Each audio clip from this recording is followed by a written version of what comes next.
Muy bien, pues nada, muchísimas gracias por la oportunidad de estar aquí con vosotros. Evidentemente, después de lo que ya han comentado mis compañeros, sí que también la idea que tenía yo es también dar una visión. Bueno, primero me presento, que no me he presentado, soy Néstor Carriba, soy el responsable de canales y alianzas en Ayuken Cybersecurity, que como el nombre indica, nosotros somos una compañía que se dedica fundamentalmente a ciberseguridad. Luego, el tema que estamos tratando en el día de hoy de espionajes industriales, farmacéuticos y demás, pues estamos bastante habituados a tratarlos, ¿vale? Entonces, bueno, la idea que yo tenía para mi intervención era de qué manera no evitarlo, porque es un poco demasiado ambicioso, porque evitar realmente no podemos evitarlo, pero sí que la idea es dar una serie bueno, pues de matices y de recomendaciones para que el impacto que podamos llegar a tener en un momento determinado, si tenemos algún problema de este tipo, pues sea el menor posible, ¿vale? De entrada, la idea es también, aparte de lo que ya ha comentado Modesto y demás en su intervención, pues un poco los objetivos que tienen los ciberdelincuentes, porque efectivamente estábamos ahí un poco debatiendo al principio antes justo de empezar, que el término hacker al final puede ser también perfectamente lícito y hay gente que se dedica a hacer el bien, ¿no? Siendo hackers. O sea, es decir, el término correcto realmente es ciberdelincuente, ¿vale? Entonces, bueno, pues ¿cuáles son los objetivos que tienen los ciberdelincuentes y de qué manera operan para poder, bueno, pues sacar ese tipo de ventajas o de qué manera aprovechan determinadas cuestiones que tenemos en las compañías para poder robar esta información sensible de las mismas, ¿vale? Bueno, evidentemente los objetivos, dos fundamentales que vienen siendo casi el mismo, pero bueno, sobre todo fundamentalmente, también lo comentaba Jorge al principio, minimizar la ventaja competitiva que tienen nuestros rivales dentro en el campo en el que nos movemos, ¿vale? O sea, en el negocio o en la vertical en la que nosotros trabajamos. O sea, conocimiento detallado de un producto, bueno, copiarlo, replicarlo para ni minimizar esa ventaja competitiva que puede tener en un momento determinado el rival, ¿vale? O sea, ejemplos, patentes, acabamos de ver 3 ejemplos muy claros al respecto, ¿vale? Propiedad intelectual y demás. Y luego también obtención de datos confidenciales que pueden tener las compañías para tener una ventaja competitiva también, ¿vale? O sea, es decir, listas de clientes, listas de precios, para nosotros ajustar los nuestros para poder ser más competitivos a la hora de ir al mercado, ¿vale? Evidentemente, está claro que independientemente de que estemos tratando ahora mismo en el ámbito de farmacia en el día de hoy, esto es totalmente independiente de la industria. O sea, nos encontramos casos de este tipo de espionaje y de exfiltración de información sensible continuamente independientemente de la industria, ¿vale? Esto es también importante decirlo. Como caso importante o como ejemplo, ¿no? Ya por ir dando también matices, ejemplos, nosotros también trabajamos con compañías que se dedican al mundo de la farmacia y, de hecho, el segundo objetivo que hemos marcado aquí, con la atención de datos confidenciales, tuvimos un caso de una compañía en la que creo que eran un par de comerciales que tenía la compañía que lo que hicieron fue llevarse en un pendrive pues toda la lista de precios que tenía esa empresa. Ellos se dieron cuenta porque al final vieron que en determinados productos tenían menos beneficios y que la competencia estaba incrementando los mismos, ¿vale? O sea que ahí vimos también que tenían un problema. Ahí hicimos una serie de cosas que luego os contaremos en la parte de qué hacer, que vendrá más al final, que es lo que también comentaba Jorge, que intentaremos también dar un poco de alguna pincelada, ¿vale? Evidentemente, pues de espionaje industrial estamos viendo continuamente ejemplos dentro del sector farma.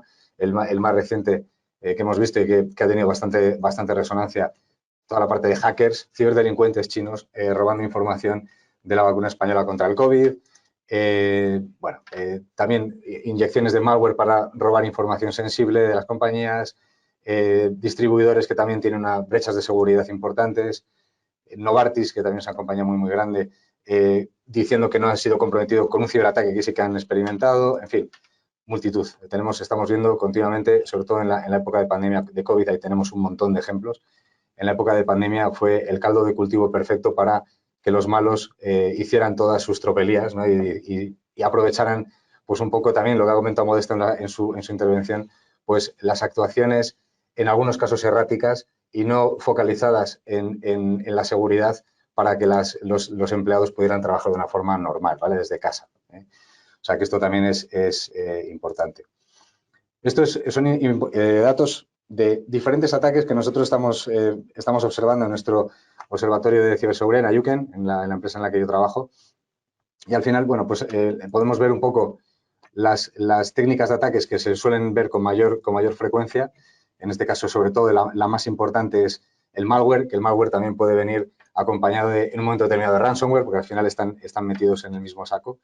Luego tenemos, sobre todo, otras importantes, el account takeover, que significa la utilización de cuentas lícitas de algún empleado para poder hacer acciones maliciosas, porque evidentemente si somos capaces de entrar dentro de la compañía o estar dentro de la infraestructura de una compañía, con una cuenta lícita no va a levantar sospechas y nos vamos a poder mover de una manera bastante sencilla, ¿vale? Luego también, evidentemente, aprovechamiento de vulnerabilidades que hay en las máquinas, eso también es muy importante. De hecho, estamos viendo que hay bastante poca bueno, no somos demasiado estrictos en las compañías en parchar este tipo de vulnerabilidades en las máquinas que estamos utilizando. Entonces, también se aprovechan para poder llegar a los activos más críticos en los que tenemos los secretos de la compañía, ¿vale? La información más sensible.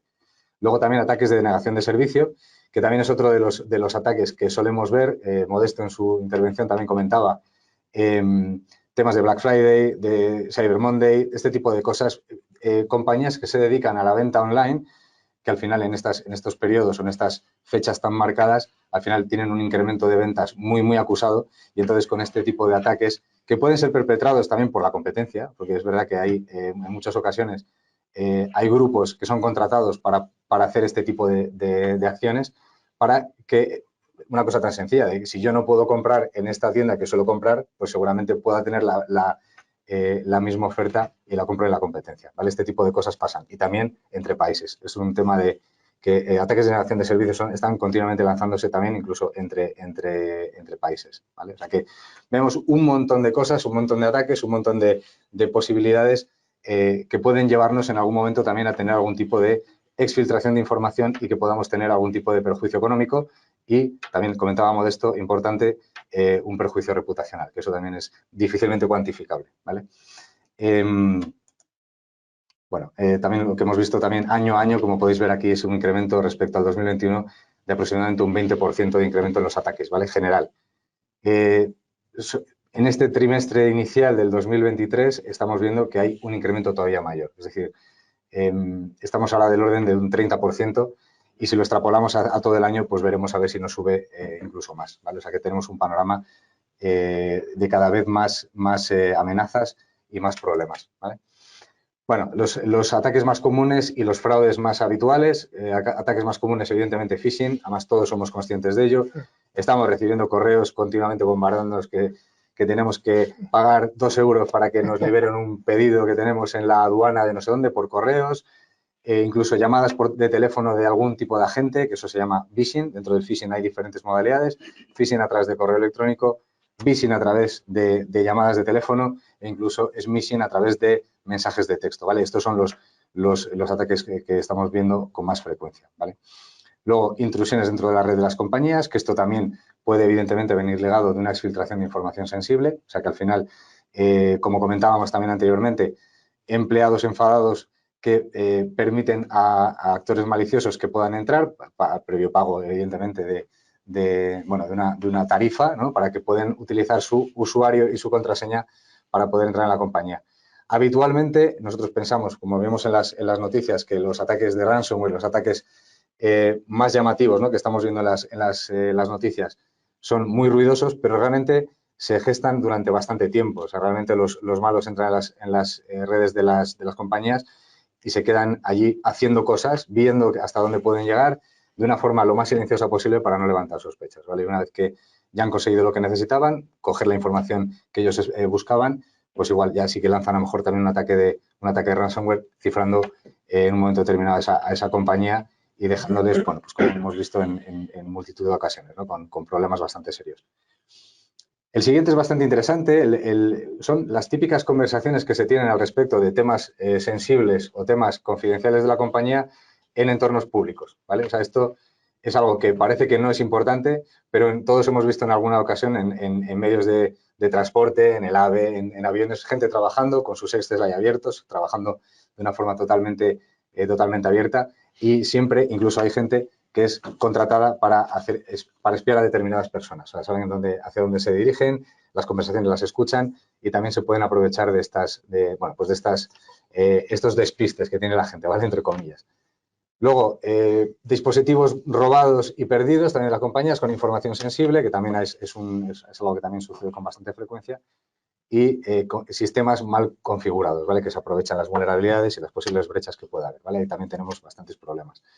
Entonces, en cuanto a fraudes, phishing número 1. Después también hay mucho aplicaciones móviles fraudulentas que también exfiltran información también de las compañías, abuso de marcas y troyanos. Es decir, me recibo un correo con un adjunto que parece ser lícito, pero que después tiene sorpresa dentro, ¿vale? Estas son las cosas que nosotros estamos viendo que suceden con más frecuencia, sobre todo phishing, que es el mayor en época de pandemia. Para que os hagáis una idea, vimos un incremento de los ataques de phishing de aproximadamente entre 650 y un 700%, ¿vale? Solo en época de pandemia, ¿vale?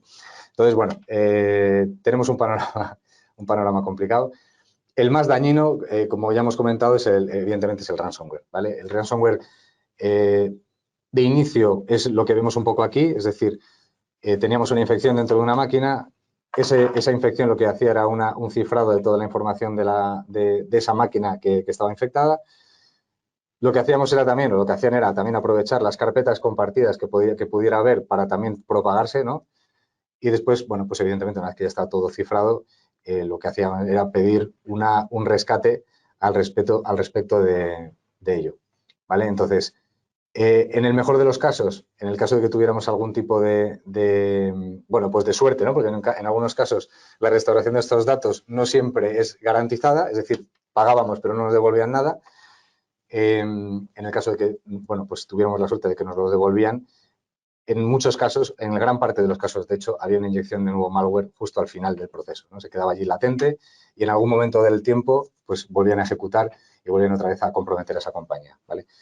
¿Qué ha ocurrido? Que con el paso del tiempo esto ha evolucionado hacia algo más relacionado con el chantaje. Independientemente de la infección, cifrado y demás, que es lo que ya hemos comentado, ahora hay un punto en el que estos grupos maliciosos lo que hacen es que empiezan a mostrar información cuando ellos deciden que hay un periodo de tiempo razonable, que ellos estiman como razonable, en que la compañía pues no dice nada o no responde a sus peticiones, pues lo que hacen es empezar a mostrar información al público, ¿no? Hacia la opinión pública, los hace públicos y a partir de ahí, bueno, pues es cuando ya las empresas empiezan a planteárselo muy seriamente. Ya cuando empiezan a ver que realmente la amenaza es real, es cuando se empiezan a plantear el pagar. De hecho, ahora mismo, en torno al 65, 63, 65% de las compañías pagan el rescate, ¿vale? O sea, es decir, independientemente de pólizas de ciberriesgo y demás, al final siempre la mayoría tienden a pagar y bueno, pues al final lo que ocurre con esto, que es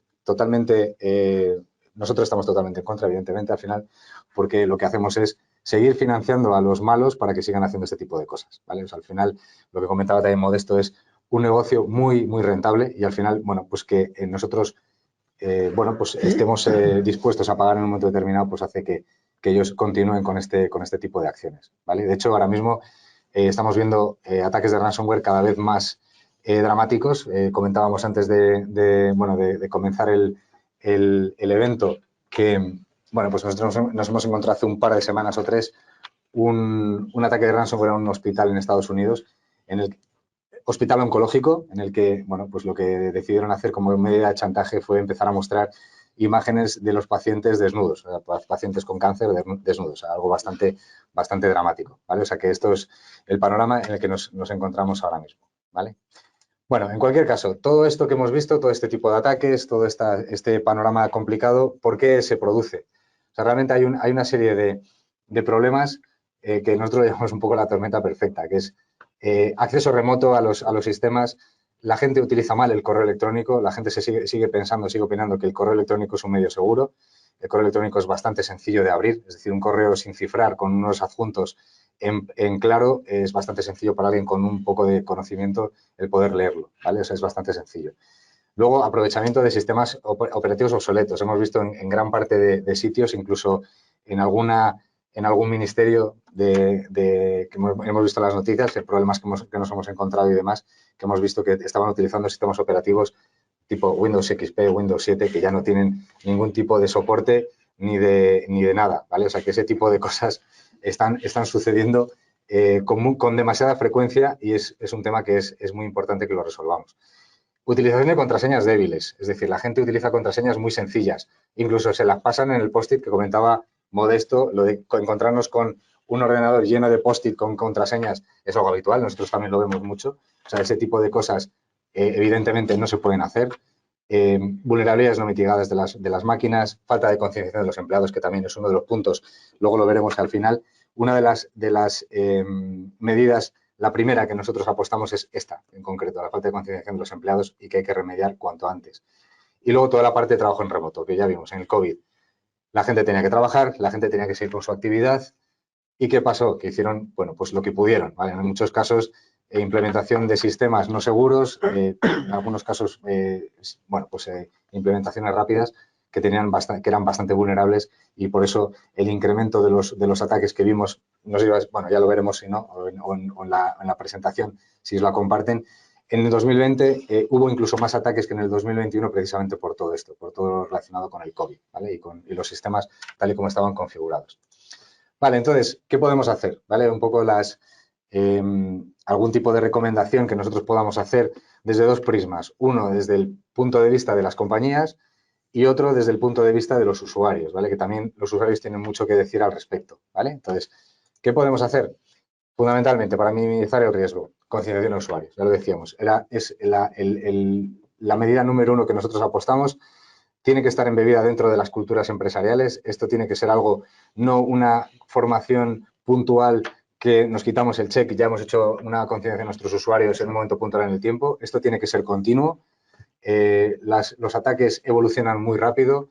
Cada vez nos encontramos ataques diferentes, nuevas modalidades y es muy importante que los usuarios sepan cómo usar el correo, de qué manera rotar sus contraseñas, no compartirlas, utilizar los dispositivos corporativos de una manera correcta. Incluso los dispositivos personales para trabajar, también utilizarlos de una forma correcta, qué es el ransomware, de qué manera identificas un phishing. Todo ese tipo de cosas hace que el porcentaje de posibles problemas en las compañías baje exponencialmente, ¿vale? O sea que esto es barato, sencillo y por el que nosotros apostamos 100%. Deberíamos hacerlo en todas las compañías. Y luego ya sistemas un poquito más avanzados, sistema de prevención de fuga de información. Ahora nos encontramos una situación en la que también los perímetros de protección de las compañías están un poco diluidos. Cada vez hay más teletrabajo porque se ha instaurado y esto no lo vamos a cambiar ahora. Ya nos hemos dado cuenta de que realmente es bastante interesante desde el punto de vista de la productividad en las empresas. Entonces, no hay perímetro, claro, la gente está trabajando fuera, trabajamos mucho en cloud, compartimos información en el cloud. Y entonces, bueno, pues es muy interesante tener algún tipo de sistema que nos controle la información que marcamos como sensible dentro de la compañía, los secretos que tenemos en la compañía, que esa información no pueda salir de la misma, que si algunos ficheros son compartidos, que haya una trazabilidad de los mismos, que sepamos hacia dónde van y que sepamos quién lo abre y si esa persona que lo tiene que recibir realmente tiene los permisos para poder hacerlo, ¿vale? Esto también es bastante interesante. De hecho, DLP, que es Data Loss Prevention, que es una tecnología que es como se llama todo esto, DLP, CASB, en fin, nació de todo lo relacionado con el topic de hoy, es decir, con toda la parte de espionaje industrial. Es una tecnología que nació a partir de esto, ¿vale? Luego, sistema de cifrado de datos. Esto también es muy interesante. Nosotros tenemos nuestras bases de datos, nuestros repositorios de información en la compañía. Si nosotros tenemos un sistema que los cifra, si tenemos algún tipo de ataque de ransomware, no vamos a tener el problema de que nos extorsionen porque esos datos ya están cifrados. No van a poder mostrarlos al público, no van a poder extorsionarnos con ello. ¿Vale? De hecho, si tenemos en conjunción con la siguiente recomendación, que son sistemas de backup y recuperación inmediata, con las dos cosas juntas es bastante probable que podamos salir bastante airosos de un ataque de estas características. Porque en función de cómo tengamos configurados los sistemas, podemos poder hacer una pérdida de algunas horas e incluso algún día de trabajo, pero que podemos recuperar la actividad normal, ¿vale? O sea que muy interesante los dos sistemas, las dos recomendaciones. Esto también es importante, creo que lo ha comentado también Modesto en su presentación, control exhaustivo de los permisos de acceso de empleados y sobre todo también de externos, compañías con las que colaboramos. Nosotros podemos tener nuestra casa perfectamente limpita, que si viene alguien con los zapatos sucios, pues vamos a tener un problema también seguramente, ¿vale?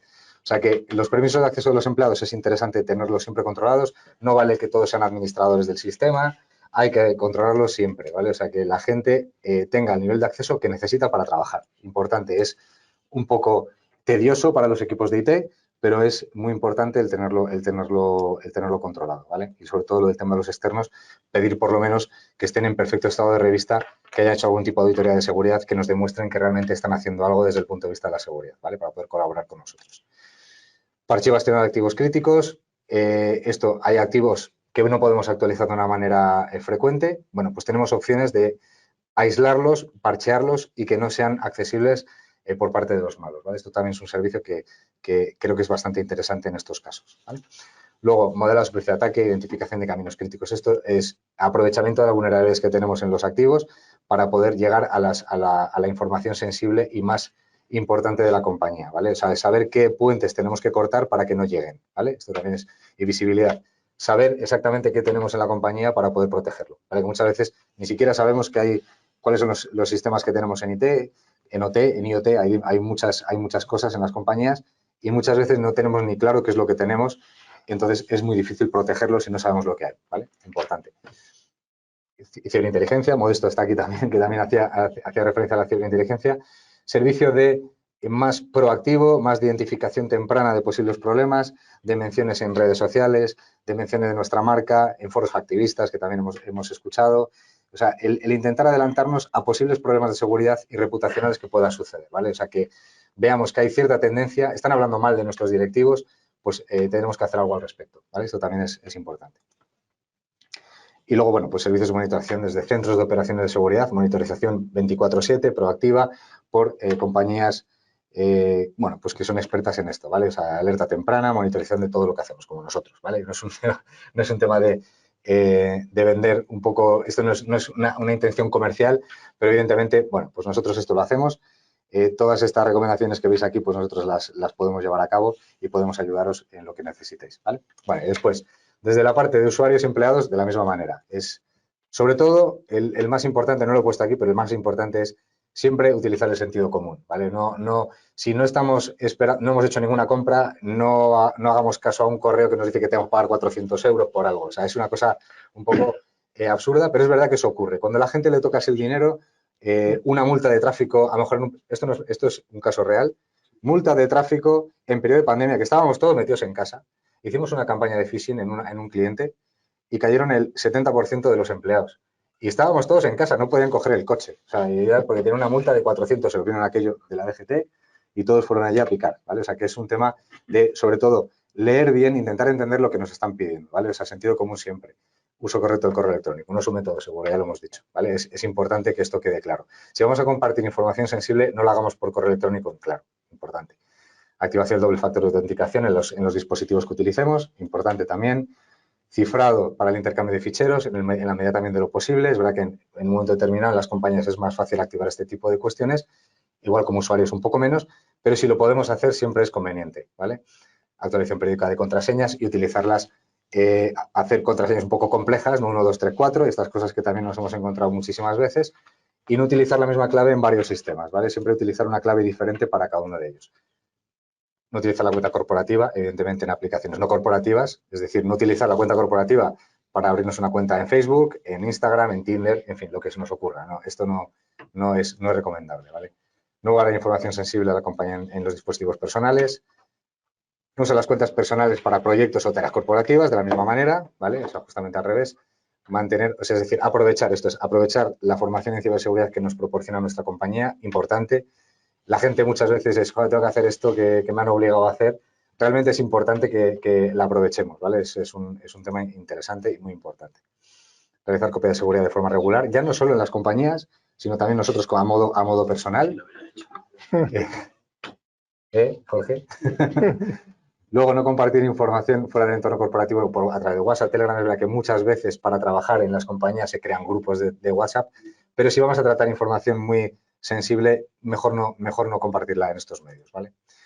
Y luego, pues, actualizar los dispositivos personales. Es decir, cuando nos llega lo de actualiza tu dispositivo, que tienes una serie de parches de seguridad que están pendientes de instalar, hagámoslo. Es verdad que es un poco tedioso porque hay que reiniciar el equipo y demás, pero siempre es muy recomendable porque evitaremos tener bastantes problemas, ¿vale? De seguridad. Y por mi parte, no mucho más. Muchísimas gracias por vuestro tiempo.